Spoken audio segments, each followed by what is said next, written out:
Daniel was taken as a slave and brought into a pagan country, yet kings favored him. Then imagine you in Ghana, that is your country. So if Daniel was a contractor, he would have got, in fact, he got the best of contracts. Imagine you in your country, you can't get a job, God punished that devil.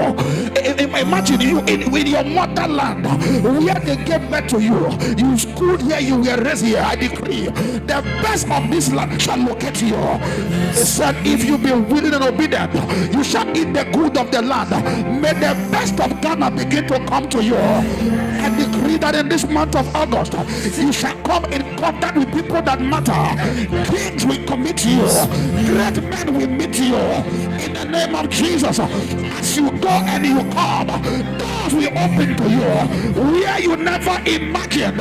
It is coming to you. If you are the one, shout, I receive it.